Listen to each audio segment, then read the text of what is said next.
guys, it is Young here, and today I'm back in our Fortnite video. In today's video, I'm going to be talking about how to get more kills in Fortnite and how you guys can win more games here in Season 6. And honestly, it's just kind of crazy to think about. Season 7 is going to be here in less than 2 weeks. I have no idea. I haven't even looked at any videos of what it might be. But Season 7 is going to be pretty close. Season 6 felt like it went by very quickly. I have like over 500 wins in Season 6. Something crazy like that. But anyways, before we get into the video, I'm going to be launching up another V-Buck giveaway. If you guys want to win a chance to win some free V-Bucks, all you have to do is to drop a like on this video, make sure to subscribe to the channel, turn on my notifications, and as well leave a comment down below of your Xbox gamer tag, PSN gamer tag, or Epic account. And for those of you guys who haven't already, make sure you guys add my Snapchat. It is YoungHumorYT. I'm very active on Snapchat as well, so make sure you guys add me on Snapchat if you haven't already. And alright guys, let's get right to the video. Okay, so in this video, I'm going to be breaking down a few things that I was doing for the entirety of the game from start to finish that allowed me to get such a high kill game in this game. It was like a 16 kill gameplay, and I also had a 19 kill duo gameplay that I had a few games before that I will show in another video. So I'm not gonna lie, I've been meaning to do how to get more kills. I've been meaning to do like this video for like the past like few days. But I'm not even gonna lie, I haven't been able to get a high kill game. Like the most kills I've had was like 14. And it was just kind of bumming me out because I couldn't get any kills because they constantly keep changing the game. And I had to play so much different. There's a lot of different things that I can't push. So when it comes down to it, I really have to play different than what I normally would. I can't push certain things because a lot of things where I've seen a lot of people fighting around the storm, and normally I would be pushing that. But now with the redeploy gliders out of the game, I haven't been able to push that. So I definitely have to change my playstyle up a little bit, and I'm just really getting used to it. But with that being said, I have been able to get quite a few high kill games in the past few days. And the one thing that I've been doing a lot more that I haven't been doing previously is I've been playing a lot more aggressive. And for some reason, this actually, I usually like before I was playing really aggressive, but I had been a little bit more careful. But now I'm pretty much like, screw it, I'm playing really aggressive now, and it works out a ton and really helps me get a lot of high kill games and a lot of easy kills as well. Because one thing that I did right here at the beginning of the game is I did find those big shields, and normally I would have popped the big shields before I pushed over. But if I would have popped my big shields before I came over, I would not have been able to walk out of this building with 5 kills. I probably would have had maybe like 2 or 3 at most. So when it comes down to it in the early game, you have all of your building you can loot up. Maybe there's like some more chests, you can get some more mats. But when it comes down to it in the early game, if you want to go for a lot of kills and you want to be able to pick off people, you want to be able to push people without, fully looting up your building. Because I only looted like half this building, and then I immediately pushed. And as you guys can see, I came out of there with 5 kills, and they were pretty easy kills as well. I just came in there with a third party. So that's why I pushed up so hard. If it was just one guy in the other building, I probably would have just popped my shield and then pushed over. I really wouldn't want to challenge that too hard. But considering the fact there was other players there as well, and I was able to go for an easy third party, then of course I want to go for the push right away and then wait to pop my big shields. And the one thing that I've seen a lot of players do that really prevents them from getting high kill games is they worry about getting too stacked. And what I mean by that, it could be in the mid game, just farming up too many mats. Because if you play really fast in this game, you go for a lot of kills, you're going to notice if you're able to kill players very quickly, a lot of the players that you're killing, they're going to be having mats, right? So you don't have to worry about farming up max wood every single time you go into a gunfight. If you have like 400 or maybe even a little less, maybe like 400, 500 total mats, and you're able to get 1 kill, I guarantee if you kill them fast, and of course if you drag with the gunfight, they're going to be losing a ton of mats along the way. But if you kill them pretty quickly, you're going to be able to have a lot of mats going after that fight. And especially in the early game, if you're lucky enough to get shields, because a lot of times I come in the early game and don't have enough shields, like ever. But if you have enough shields in the beginning, maybe you find some minis, you find a big shield, then automatically I would be playing as aggressive as I possibly can. Mainly because a lot of the players you're running into in the early game, they're not going to have any sort of mats, they're not going to have any sort of heals. So in the beginning, you pretty much have 3 types of advantages. You can have like a shield advantage, you have more health than the other player. Maybe you have a mat advantage, maybe you have more mats than the other player. And the other one is weapons. Maybe you have better weapons. Maybe you have a Scar and the other person has an M16 or whatever. And if you have any one of those advantages, then normally I would be pushing right away. And a lot of the times I wouldn't be too crazy with it because of course with no glider redeployment and just being in tilted towers or wherever you could be, there's going to be people camping on top of buildings, people camping on that high ground.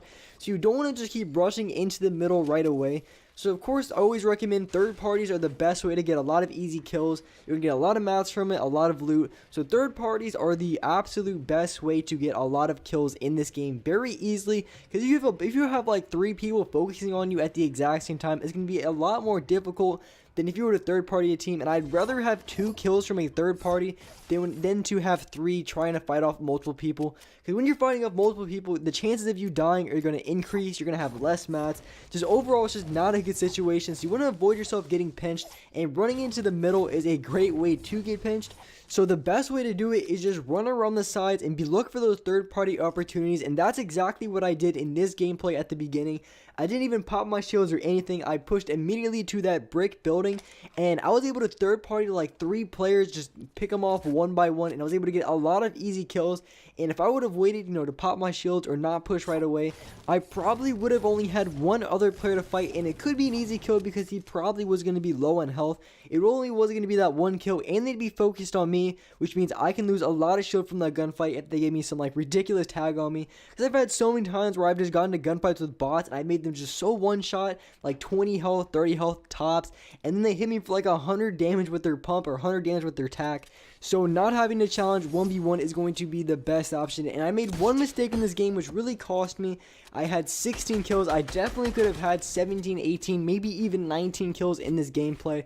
But in one of the gunfights that I got into, you guys will see in just a minute, I cut it short, but I was in the gunfight with the guy for like 3 minutes. And basically this guy was in a build fight with me of some sort, and I couldn't find the source, so I couldn't knock it down. But at the same time, I had 0 mats, and the guy just wouldn't come down. But I couldn't just run away. I couldn't go anywhere because otherwise he would just spray me. I had no mats. There was nothing I can do. And which is really, really annoying how players, they just camp on high ground and they don't even come to challenge at all. Especially because I had no mats. I was kind of stuck down here. So I was waiting for this guy for like solid 3 minutes. I eventually had enough mats, barely just to get up. I kind of phased through his ramp right there. And before I even got into the gunfight with this guy, there was like 12 or 13 people left. And by the time I got out of it, there was only like 7 or 6. So there was not many people very left after that. So that kind of screwed me over because I was in the gunfight with the guy for 3 minutes. So if you want to go for a lot of kills, it's really important that you try to finish your gunfights as fast as possible. But of course, you're not going to be able to finish them at very fast every single time like I did in this gameplay. At least I was able to kill the rest of the players in this game, but if I was able to finish that player without having to spend like 3 minutes on that guy, like I said, I could have easily had 18, 19 kills in this gameplay if I did not get stuck in that gunfight for so long.